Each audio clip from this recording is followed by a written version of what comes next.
I Kobe like it. is What's up, I y'all? like it when spamming. I like it when everyone spams the fist. It makes me feel like I'm in part of a cool crew. You definitely are, Kobe. How's it going? Hi guys, Konstantin, how are you doing? How's your day? I'm fine. And you? Good, preparing for this great conversation. We have Arjun here, we have Easy, Kobe, Konstantin. Vasiliy is also in the audience, so we can get him here. Some familiar names, David, Jesse, Cole. How are you guys doing?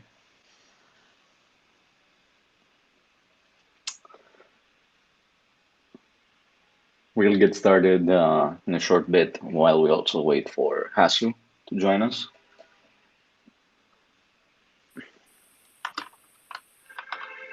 Apparently, there is no Twitter Spaces still on iPad, neither on desktop, so he's just installing Twitter on mobile. Yeah, I think can we? Steve Aoki is running the spaces right now with G Money, so really appreciate Yep, everyone who wants to hear about ETH staking instead of listening to Steve Aoki.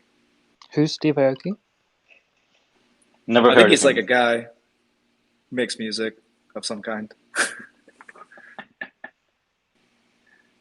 Punk collector. NFT collector. Yeah, exactly. We also have Brady, or Brady, I guess.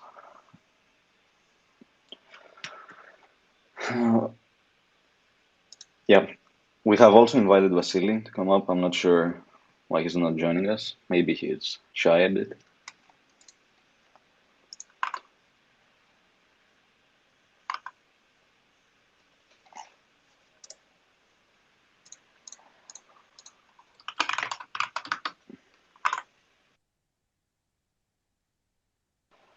All right, Ward, maybe we should just kick it off and we can get started and we can get the rest online in a bit.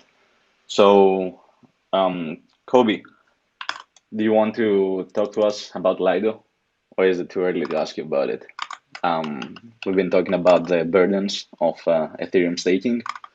Do you stake your ETH? Do you stake your ETH with Lido? What's the situation? Yeah, I staked my ETH with Lido on my own referral link so I can get more Lido. Is the referral link stake.lido.fi/kobe.eth? No, I don't know who owns Kobe.eth. I think someone sniped it. So if you use their referral link, you'll give it Lido to them, and that'll make me sad. That's unfortunate. I think Hasu is also in the audience, so let's get him up as well. Don't worry, Jordan. We'll put in a good word with Mike Damaris. We'll get you that ENS back. Yeah. So, okay, I'll just kick it off until we have everybody here. So thank you everyone for coming. Recently, we published a blog post in collaboration with the Lido team and me from Paradigm, Hasu also collaborating with us from Paradigm, basically outlining Lido's long-term decentralization roadmap. And we named the post The Road to Trustless Ethereum Staking, and was an attempt at being super transparent and explaining basically all the very specific points that we can improve Lido from here on and to the future. But before we get into the details, it is worth maybe understanding what are the big burdens of Ethereum staking. So, Easy, do you want to tell us some of the pain points that you have, let's say, experienced so far, maybe around liquidity, capital requirements, etc.? Yeah, sure. So maybe to jump in the one that's most immediate, and then potentially we'll have some sort of solution within the next 6 to 9 months, is no one staking, right? So basically, whenever you stake right now, the deposit gets locked on the beacon chain and you can't get it out. So there's two things that need to happen. In the meantime, we need the merge to go live, and then we also need withdrawals to get enabled on the beacon chain. So this means effectively that staking right now, at least vanilla staking, is a one-way road for a lot of months, and that means that people's capital is locked up. in turn, this also causes illiquidity, right? Because basically it removes circulating ETH from the markets. It means that this ETH can't be used as collateral in DeFi. And so, I mean, in some cases, maybe that's good because, the circulating supply goes down. So therefore, maybe the price goes up. But in general, it's not something that we want. Then there's high capital requirements because of the way that staking requirements are structured in ETH. Basically, there's a minimum, which is equal to the maximum, which is equal to 32 ETH right now per validator.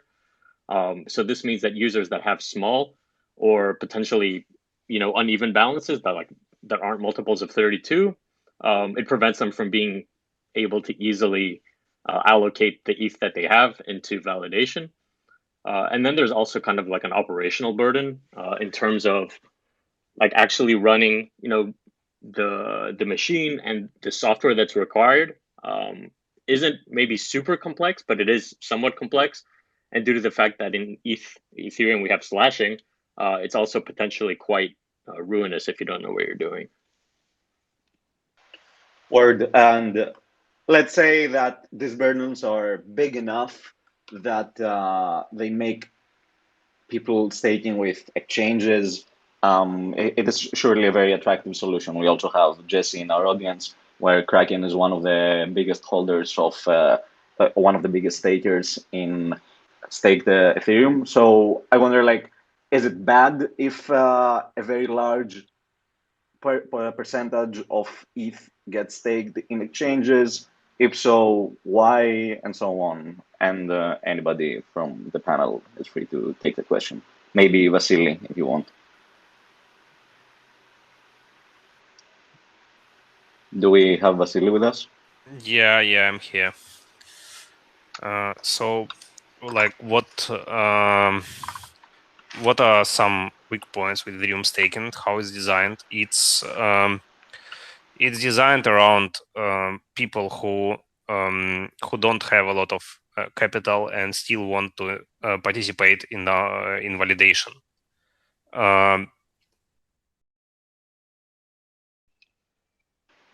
Okay, we're back. So apparently we had the new Steve Aoki mix playing called Validation. Thank you, Vasiliy, for providing a sample to this new song. I'm sure it will be that hit.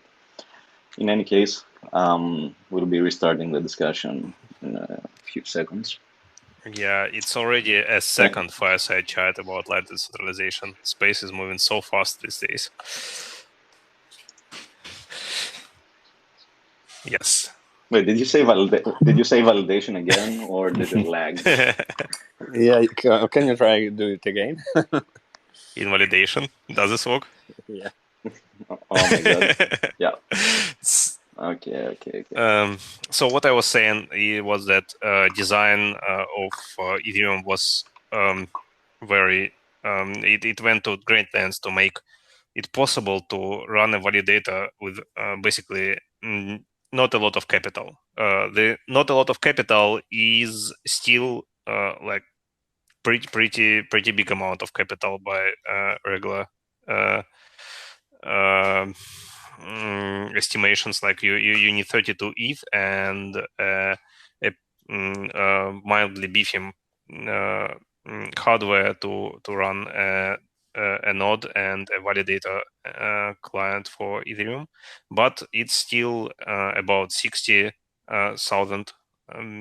like $70,000, and that's compared to delegated proof of stake systems or the likes of them.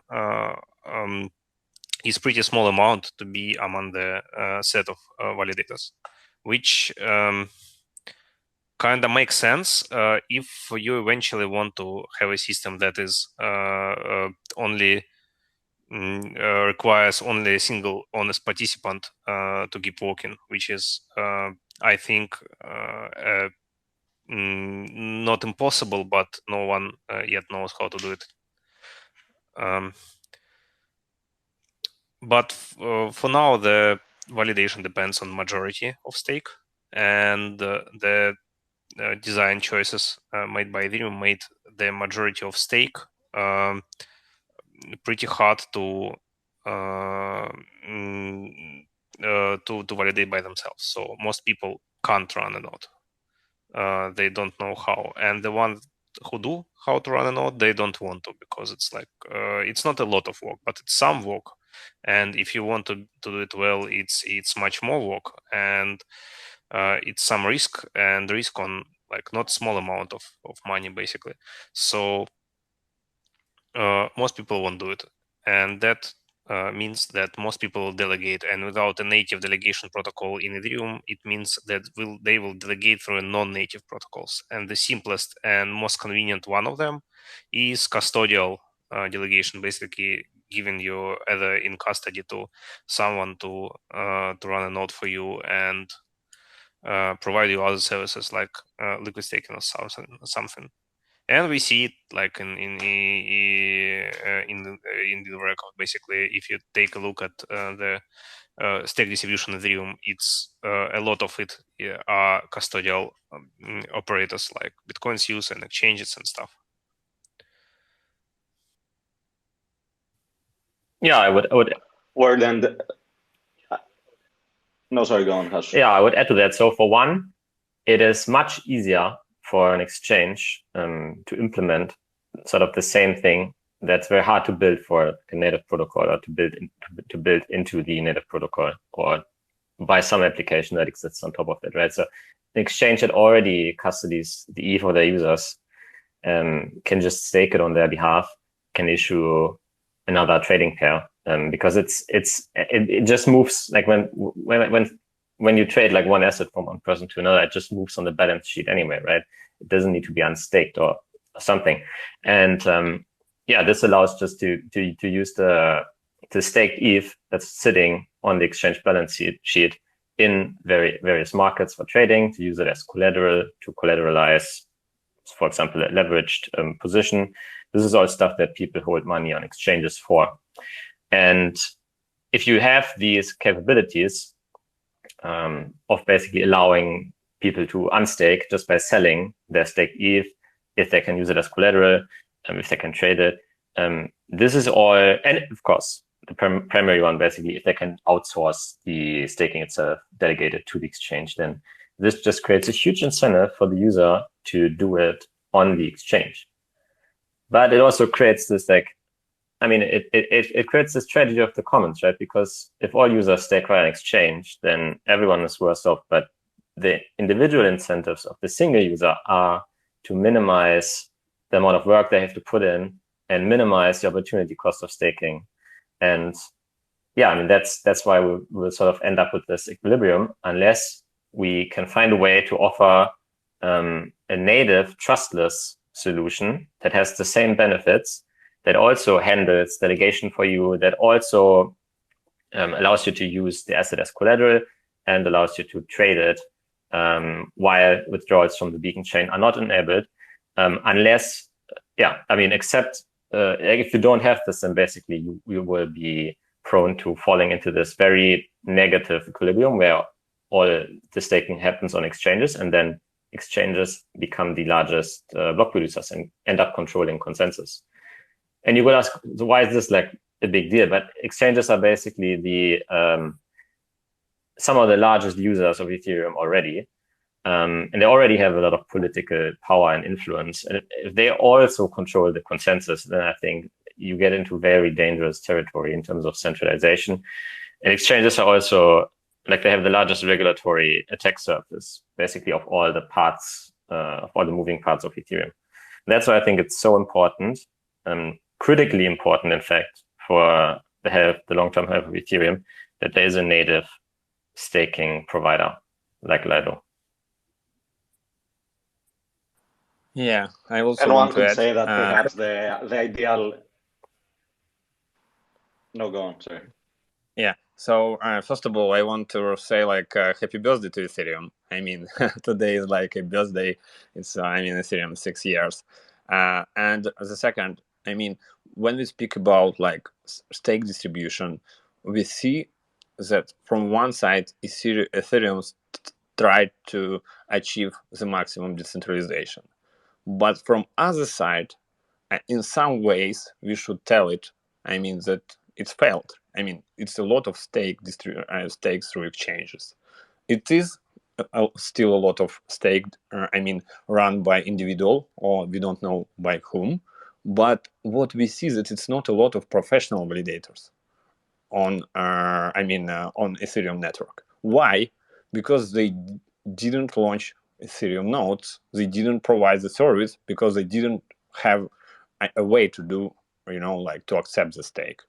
And that's why exchanges are so big, because for them it was much more simple to find a client, to convert current client, and to have such big share. But now, for example, Lido tried to find these professional validators who are running like Ethereum and onboard them inside Lido. And it's not a lot of them. It's not even hundreds. It's like maybe like 20, 30, 40. So and we need to work more about the story where we try to build validators community to start to let people run more validation nodes, because our main goal to keep Ethereum censorship resistant. And if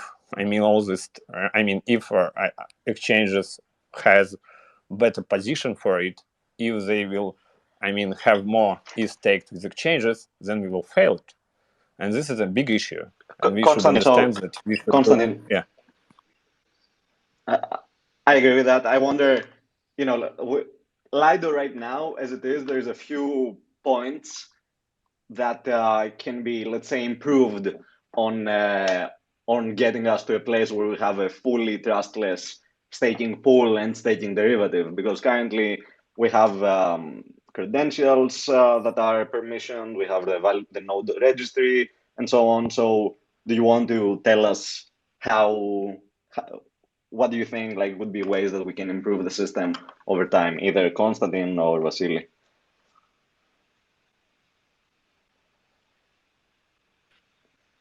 Yeah, so from Lido side, it is a lot of improvements. And it's also not depend only from Lido. It's not only depend only from Lido. It's also depend from Ethereum spec and Ethereum beacon chain development, because for now it is not so a lot of features that can be implemented by, for example, Lido DAO. But it is a lot of improvements. One of the improvements we already did, a couple of weeks ago. So Lido DAO moved from withdrawal accounts that are controlled by 11 parties to withdrawal accounts that are controlled by the DAO. Now, the goal is also to start work on, on a way how we can scale the validator set. And from one side, we need these validators who want to run these nodes. From other side, we need to find the way how to make it as much trustless as we can. But still, we should do it step by step. Also, we need to improve, Ethereum development, and I think we will publish a post about, Ethereum. So to give a way to rotate the keys, for example, from one withdrawal account to another. It is also some development that we should do in, to make these keys more trustless, because for now we can't do it, but we can do later.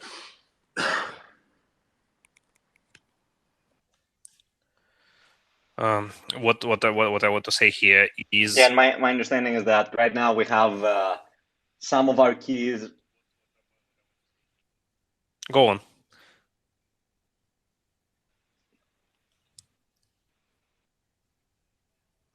There might be some delay. No, I was going to say that basically right now half of Lido's deposits are, or rather most of Lido's deposits are in BLS credentials, and some of it are only now since last week in smart contract withdrawal credentials. So there will be, let's say, a very important step as the hard fork in ETH2, which will enable withdrawals, arrives, which we will basically need to transition all of our old withdrawal credentials to the new ones. So I suspect that will be a big.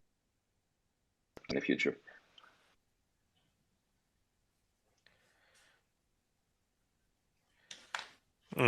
Yeah, so we now have about 10% of all Ether stakes in Lido on the smart contract withdrawal credentials. So while the rest, the 90% we have already, is still on the threshold signature, which we actually are running a drill right about now to make sure that the credentials are even okay. We have verbal confirmation that they are fine, and running a drill to make sure of it. So the 10% is already on decentralized smart contract address, and the amount, the share of that Ether is just growing. So while it's a big issue right now, it will be progressively becoming a smaller and smaller one as we get more stake in Lido. So that's a good thing.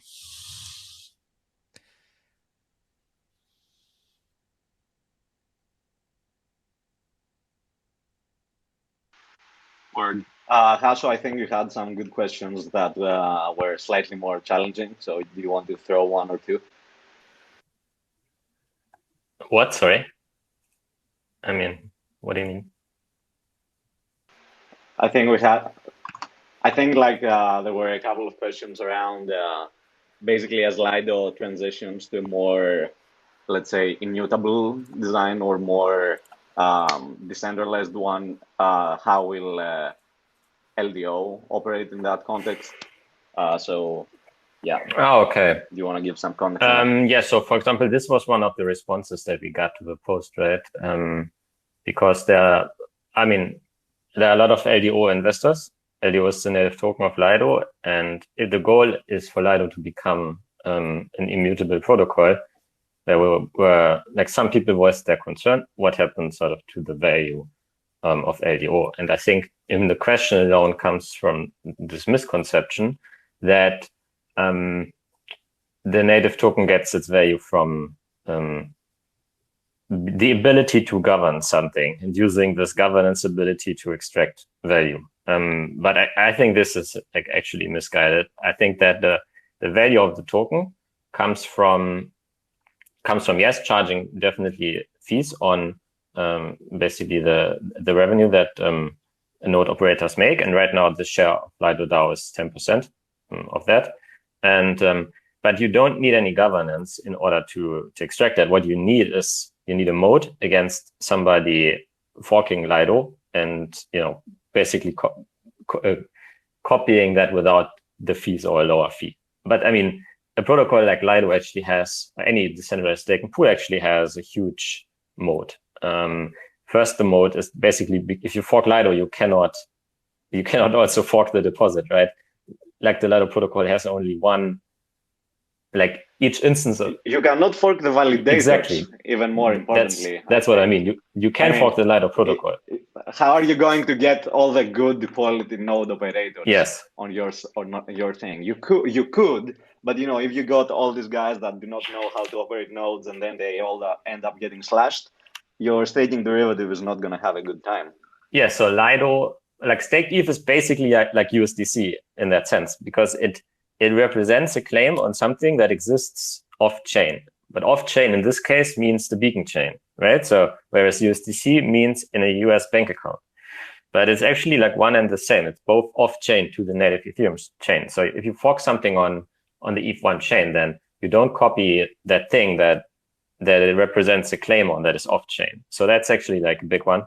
And you have there might be a Hasib article here. Lido is now unforkable thanks to the validators that it has now, similar to the post they had written. Exactly. Yeah. I mean, this is a big one. Then the integrations that you mentioned, right? You have all the node operators that are onboarded. But then the arguably the biggest one is sort of the staking derivative, right? Because if you did fork Lido without any of the validators, then you would have no derivative in circulation, whereas staked ETH is starting to get integrated. in a lot of other DeFi protocols.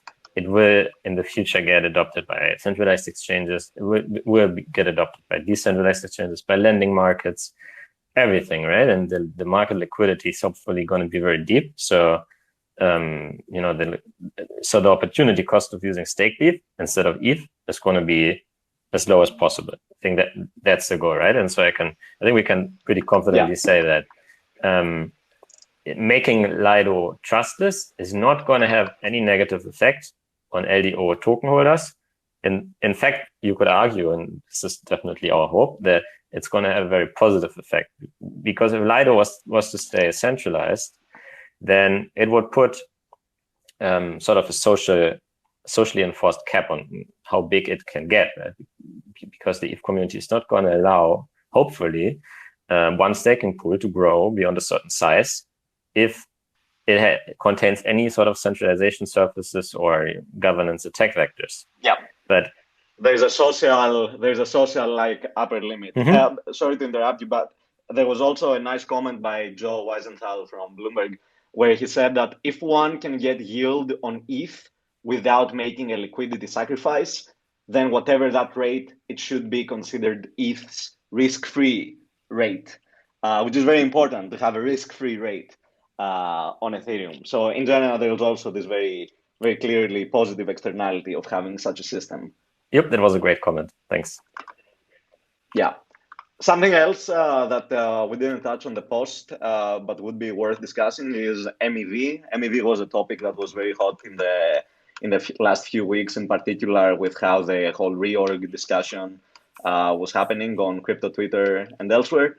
So basically, Lido, MEV, proof of stake, how do these all fit together? And probably Konstantin, Vasiliy, Izzy, somebody from the core Lido team would be better to answer this. Kobe, you're also core Lido team, but yeah, maybe I can take a first stab at it, and then Vasiliy can add.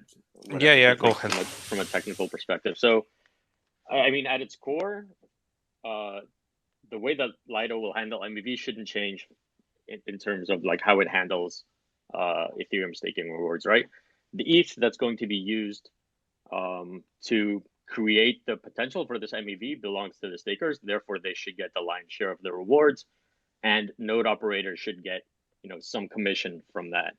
I think long term, that's really the only realistic equilibrium in this kind of system, because if you're not ending up sharing most of the rewards with the people who are actually putting the money into the system, they'll just go to the next place where they will get those rewards. And ultimately, a centralized exchange, due to the economies of scale that they have, and in general the fact that they already have implied trust with the user because they're already holding their capital, will be able to undercut any decentralized system in terms of cost, and therefore offer potentially better rates in terms of rewards. So it's better to do it the right way from the start. Give the users and the stakers most of the value from the MEV extraction, and then do it in a transparent way. So that would probably mean working together with the node operators to integrate flashbots on their nodes, make sure that we're using a consistent methodology, and the relays that are being used are open and accessible by all. I don't know if you have anything else to add, Vasiliy. I want to take a higher look here, and what I see, what is very crystal clear to me is there is not much design space for staking, for liquid staking tokens here. With proof of stake, with after the merge, other holders will have a much more vocal position in Ethereum governance than they had before that. They will essentially take both the token holder and miner's role in current equilibrium. So they will have much more power over how the network works. Holding Ether and staking politically will be a thing. It is already sort of a thing, right? People already are staking with the protocols or institution they think they are good for Ethereum. and or not staking, vice versa. So that's a tectonic shift that I think is not yet processed by the community and by the like by Ethereum governance and stuff. But I see that there will be a leading staking liquid staking token, because that's the liquid staking tokens are not differentiated enough to have multiple niches, and they will compete on liquidity, and on liquidity begets liquidity, and one liquid staking token wins. And that liquid staking token will be the one that will be best for stakers, which is not like the same thing as best for Ethereum as a whole, because Ethereum has much more power center than just token holders, but it is anyway pretty good. So and MEV will be governed more or less by people who stake, like within broad mandate. Basically, they will stake with people who do more or less what they want with MEV. And I think that like what people want, but we'll find out when merge is here. What stakers want is to extract MEV, but not too much. Like basically, don't do destructive stuff. Like it won't be possible after merge, but right now it's possible. Like reorgs, MEV through reorganizations wouldn't fly at all in post-merge world, because it would be a destructive stuff for stakers, and they risk capital, and they wouldn't allow the not operators to do it, basically. So what we will see is MEV will get extracted, will get distributed mostly to stakers, with some fees taken by not operators, Lido, and software providers for MEV. Probably, but most of it will go to stakers, and it only be the kind of MEV that is good for Ethereum, basically. So that's how I see it. Yeah, Georgios, you had a really great post with Vitalik recently on what this could look like post-merge. You want to walk us through that a little bit? Yeah, sure. So TLDR after proof of stake, basically right now the fork choice rule of Ethereum, which is the mechanism that says when there's two chains, which of the two chains, which of the two chains your node should choose. Pre-proof of stake, basically what's happening is that a miner with 20-30% or even less of the hash power, they could maybe get lucky and they find two proof of work solutions in a row. And this would allow them to mine 2 blocks in a row, and they would cause a reorg because the let's say competing fork would just be 1 block. After the merge, what will be happening is that as an attacker, in order for you to cause a reorg of length 2, 3, 4, whatever, you actually need to control something like 48, 49, or 50 or more % of the total stake. Basically what this means is that proof of stake provides a clear status quo improvement on short reorgs in the cases where it's less than 50% that's malicious. Obviously, if you have more than 50% that's malicious, it is catastrophic, and that's not great. And proof of stake also has a, let's say, secondary benefit of finality, where finality is basically the property that says you cannot reorg past, let's say, 12 minutes in the past. And the implication for this is that short reorgs only happen, short reorgs will be less frequent, and long reorgs on some time scale that's longer will all around be impossible, which is great because it means that we get a clear improvement over what we have today. And there's also secondary arguments that say that right now miners are only structurally long ETH. So yes, maybe they would do an attack because they're only structurally long. But this kind of gets improved when stakers are actually long ETH by holding the ETH. Arjun, does that answer the question? That was a long way of saying a lot of things. I think it was a pretty good overview. People should read the post, but I think that was a pretty good summary. Hasu, you had some if you go to MEV Vitalik's extraction. Twitter, the post is there. Yeah, go Hasu.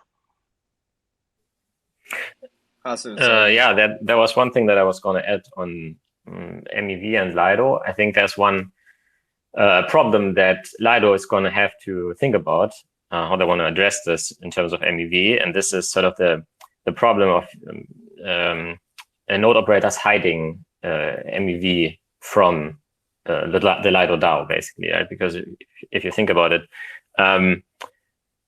right now, like the money that the node operators make from validating the beacon chain is pretty transparent, right? It's all basically in the block reward. But even if it was in terms of fees as well, if the fees are paid in protocol, then you have this pretty objective measure of how much are they actually making, and you can you can always tell if they basically underpay the Lido DAO. You can trustlessly compel them to pay this amount to the DAO, but this is sort of changing basically the way that miners get paid. Also, thanks to infrastructure like alternative mempools provided by flashbots and other relays, and the way that miners are increasingly getting paid is basically via this kind of direct settlement, right? Basically, no longer there are two ways to pay miners right now. Like you can pay them in transaction fees, but you can also pay them sort of in the Coinbase or in a direct transfer. Okay, those are actually three ways, right? But the more transactions use these alternative methods of paying miners, the less visible or the less immediately obvious it will be what actually represents a payment to a miner and what represents a payment to some other party.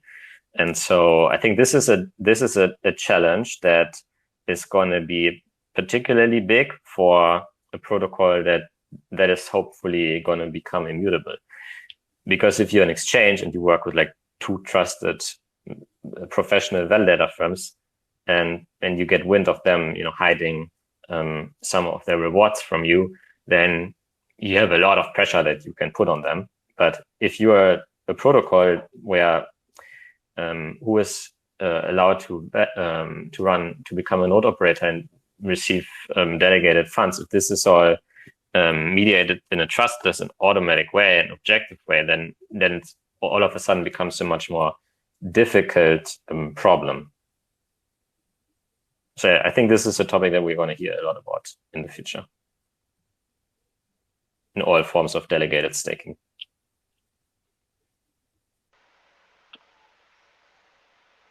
A quick question that Arjun brought up is that Lakshman, who we just got up from the audience, Lakshman and I co-authored the proposal on a new type of withdrawal credentials, which would allow withdrawals to be non-custodial, non-griefable.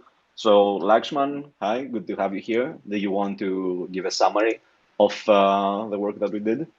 And why it's important, maybe, as well. Yeah, sure. The current mechanism by which withdrawals would happen, there's a possibility for something like a ransom attack by validators, whereby validators don't need to take the action to exit from the ETH2 kind of context to the EVM. And this was always understood to be something that, would be worked on, but really we were Georgios and I were trying to do some of the pre-work to figure out how sending a signal from the ETH1 context to the ETH2 context to force a validator exit might work, and how that might be workable into, for example, the Lido smart contract system. So you could exit from a smart contract and know that the validator would exit from that context, and you would get the ETH back in ETH1. But generally it's like there are a bunch of things, bunch of moving pieces. There is a way to get to like a safe mechanism for trustless kind of withdrawal, and there's just a bunch of moving pieces to make sure are in the right place when we get to merge to put in place.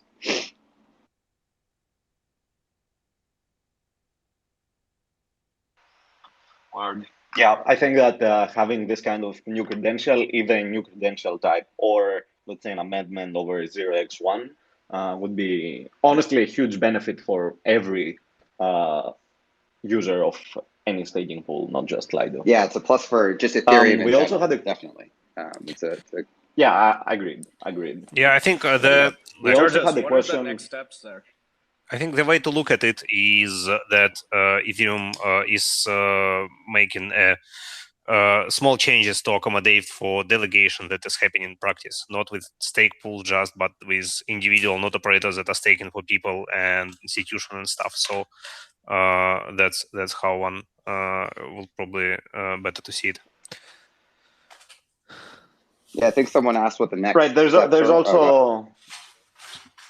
Yeah, one quick comment on this is that there is obviously the argument that you maybe also want to keep the protocol lean, and if Lido could be built on the application layer with only some minimal changes at the base layer, maybe it's better to just do these small incremental changes than just doing it all at once. So there's also that argument. With respect to next steps that Arjun asked, the next steps would be that we need to do, you could either go full guerrilla, you could try to implement it and then go to the ETH merge call and try to get it that way.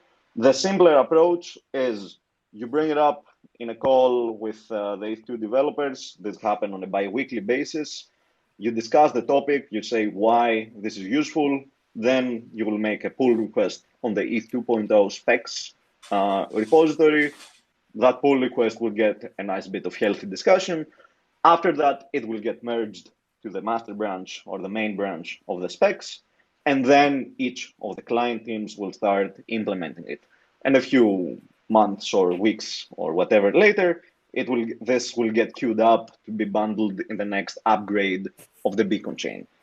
Given how there's a focus on the ETH2 teams are basically all focused on the merge right now, any kind of implementation effort on this, I would expect it to happen in the next hard fork, which implements withdrawals, which basically would enable withdrawals. And on this topic, we actually have a question from Kane of Synthetics, the benevolent dictator of Synthetics, who asked us, who asked me in DMs, if I can ask Vasiliy to walk through the implications on liquidity when withdrawals are enabled. So basically right now, Steve ETH exists in Curve and other markets, but after withdrawals are enabled, the dynamic may change a bit. So Vasiliy, do you want to give it a shot? Yeah, sure. So how I see it, right now, the liquidity in Curve is basically more or less on staking pool for people who want to stop staking and participate in DeFi with plain ETH or something, so they can do it. But after withdrawals are enabled, it will play a different role, which is like on one hand, it's not that easy to foresee. On the other, we have something like that in live action on Terra blockchain with Biluna liquid staking token that Lido also runs. So how it will work? The AMMs, the DEXs, the order-based exchanges will have staked ETH as a pool of liquidity. That is, in usual times, it will be around 1-to-1. Most of the times, when people want to exit staked ETH to ETH, they will go through exchanges because it will be momental. So they will, instead of unstaking, instead of withdrawals, going through withdrawals, they will sell staked ETH on exchanges for ETH or whatever they want. Or they maybe staked ETH to ETH won't be the main place of liquidity for staked ETH at all. It might have more liquidity on other assets. But when the price of staked ETH, because of this selling, the price of staked ETH drops enough to justify locking funds and withdrawals, time-based people doing time-based arbitrage will take up this opportunity to earn a bit of ether by doing time-based arbitrage. So basically, the usual withdrawal time will be in Lido will be probably about 3 days or so. In times of withdrawal queue congestions, it may be up to months or something. That means that, for example, if you buy staked ETH at 1% discount, and after 3 days, you withdraw it, and after 3 days you get 1 ETH without discount, you just earned 1% on your ETH in 1 day, in 3 days, and that means that your APR for the year is what's it? 100%. About 100, yeah.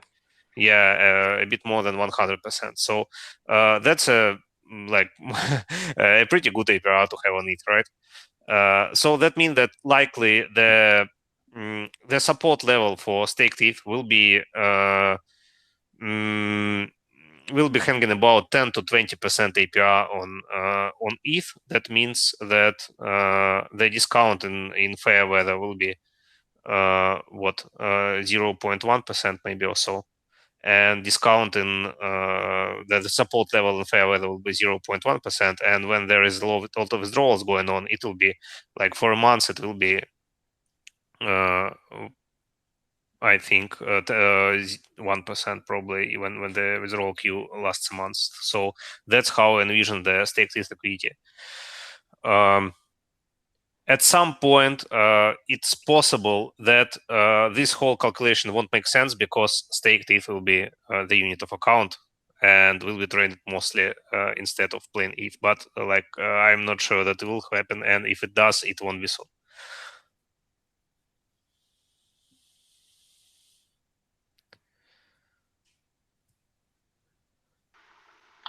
Makes sense. Yeah, in general, I think that when withdrawals will be enabled, we will see probably a big stress test on the whole system. And actually, we were discussing the other day how we'll need to make a few other adjustments, let's say, to the system to ideally combat that potential congestion that you mentioned in the deposit withdrawal queue. Any other topics that you'd like to discuss? And do we have any questions from the audience? We've gone through our main list of questions from the audience. We had so far. Yeah, we had some good questions come in from Rugpull Capital at Front Alpha. Great Lido community member. Thank you, Rugpull. He had some questions on wrapped staked ETH. Basically, should Lido be promoting wrapped staked ETH more, given some of the challenges of integrating rebasing tokens with DEXs and L2s, etc.? One question he had, or an idea he had, curious what you think, Vasiliy. He asked, should we make wrapped staked ETH the default token when users deposit ETH in Lido, given that most of the usage of staked ETH today seems to be in wrapped staked ETH? And before you answer, Vasiliy, could you also answer why it's necessary to have a wrapped staked ETH version? Great call. Oh, yeah. So starting with the second one, what's wrapped staked ETH and why it is important? The staked ETH token is a rebasing token. It changes balance every day when staking rewards are distributed. And that breaks the assumptions of many DeFi protocols. So many DeFi protocols don't play nicely with rebasable tokens. There are exceptions. For example, Curve works very, very nicely with it, and that's why we were having 2 billion of liquidity in it. But for example, Uniswap in any of its incarnations, or Aave or Maker, they assume that balance of tokens doesn't change unless there is a transfer event. That there is transfer or transfer form call on ERC20, which is kind of reasonable assumption about tokens, but not always true. So to work with them, one of two things must be done. Either the like maker and hour should be hacked to support rebasable token, which is not happening, obviously. And the other option is to have a wrapper for stake ETH that would make it non-rebasable without changing any of other substantial properties. When we were designing Lido and coding it up and stuff, we like talked about it a lot. What should be? Should we go with one token? Should we go with two tokens? If we go with two, what of them should be the default one? And we decided to go with staked ETH rebasable token because it's much easier to understand for regular users. So they look at the balance in their wallet and they see the balance that is actual and correct, and they don't need to do a mental gymnastic to understand how many ETH they do have. That's important part. That's important stuff. Integrations is also important stuff. It's not an easy call to make what of that is more important and what of that is the right choice. We are not still sure that we made the right choice because, like, for example, I'm pretty sure that we will have to switch to Rob stake with the default token when L2s are around. Because the one important protocol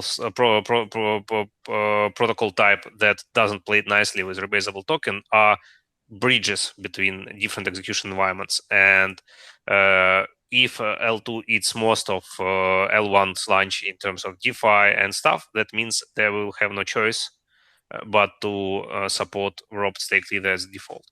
So I personally think that it's likely that will happen, but like we'll see.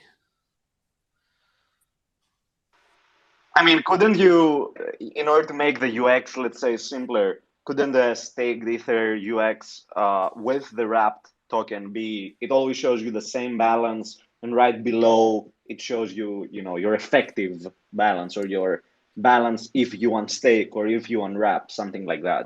So we will to have this happen, we will need to work with every wallet in existence and every block explorer in existence and every like interface in existence to make it happen with MetaMask, with Zerion, with Uniswap. I don't know, every interface in existence. That is also non-tenable. It's not possible to do basically.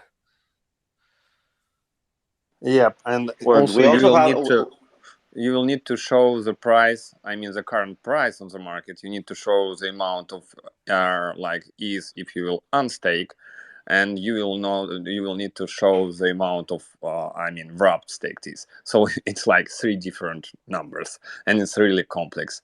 And in my opinion, I mean, maybe like part of a staked ETH success is like because it's rebased and simple. And I think that DeFi should be not more it's really conservative, and also all DeFi try to be effective from gas perspective, and that's why a lot of them are not supporting like a base token. But maybe it will change when the gas price will be lower, or it will be like scaled on ETH or layer 2. Yep.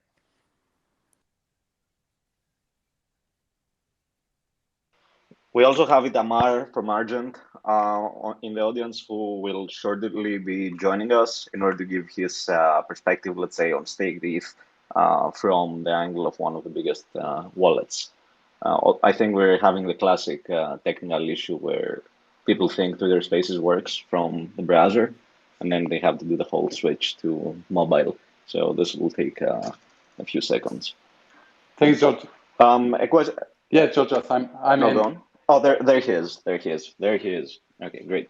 Hi, Tamar. Good to see great. you. No, great. Super interesting talk. I think on the UX, there are some good points there, but I think it's important to realize on most L2s will anyway have to use wrap stake ETH. And so I think the UX problems are more an issue when we think about more mainstream users that are more likely to be on L2. And the rebasing makes it maybe a bit easier on the UX if if the wallet doesn't do any work. But if you think, if it actually also make it harder for other perspectives. So for example, if you want to, as a wallet, to calculate the P&L of a user, what's his profit, what's his loss, you can't detect any events, incoming ETH. You certainly have an increasing balance of STEs without having any transfer event. And so this is because it's a rebasing. It actually makes our job a bit harder to constantly update the state of the wallet and calculate this P&L for users. So you're right that wallets will have to do work, but I think they will have to do it anyway because of L2. And we will have in the longer term to abstract all that complexity in terms of showing to user how much they invested, how much they have today, how much they earn, they want. And anyway, we are doing that work because of other protocols like Compound that do not rebase. So I think my point here is I wouldn't worry too much at the protocol layer about this part of the UX. I think wallets can solve it pretty easily.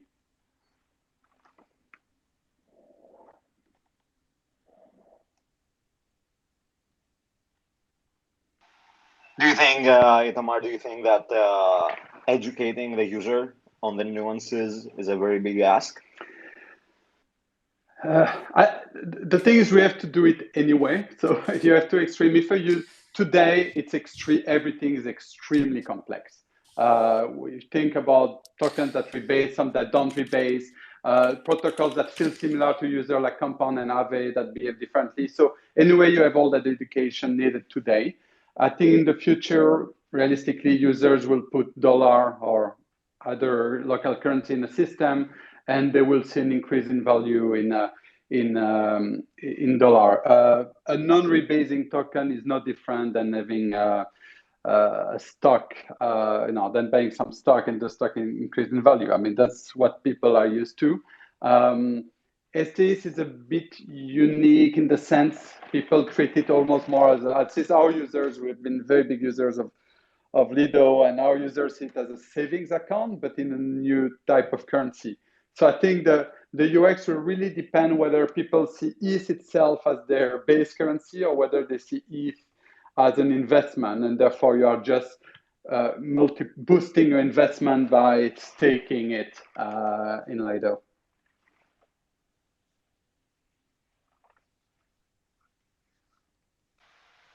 Yeah, it's gonna be a bit of a pain, I guess, sometimes. Do we have any other questions from the audience?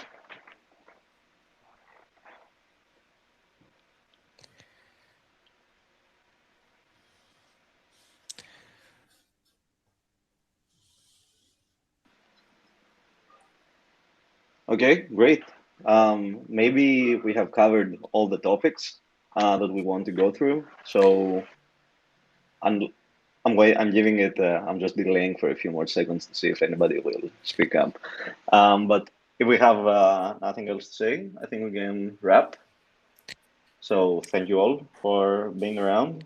I think this was a very technical and informative discussion for everybody, and we'll do more of this for sure in the future. Thank you, Georgios, for hosting. Yeah, that was great. Yeah, Georgios, I want to say last sentence here. When Hasu said about the idea that somebody fork Lido or something will happen, my position here that Lido mission is to make, Ethereum staking simple, secure, and keep Ethereum decentralized. If Lido will lose the share to more decentralized solution, we will win, in any way. And it's win-win anyway. Yeah, all the stakers, all the Ethereum holders will win. And because, the main goal is to keep it censorship resistant and it doesn't matter how we will achieve it. It's a lot of way to improve it. And we'll do everything to make it happen. And I think the main goal of this post also was to say to the community that this is a goal. And if we will achieve it, it can be trustless. If, we will not achieve it, somebody will do better. We still win together. Konstantin, this was very inspiring, I have to say. I want to have to have one last award. So what I want to say is stake politically, be vigilant, put pressure on us, put pressure on everyone in Ethereum validation space, because that's how the best protocols will be formed. The best shape of Ethereum stake will be formed.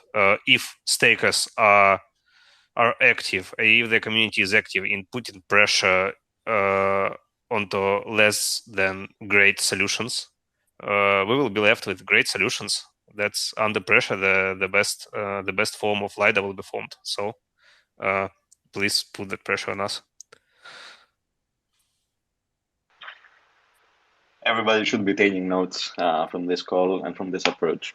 All right. Thank you, everybody, for singing, and we'll see you around. Goodbye. Bye-bye. Bye, everyone. Bye all. See you all on the internet.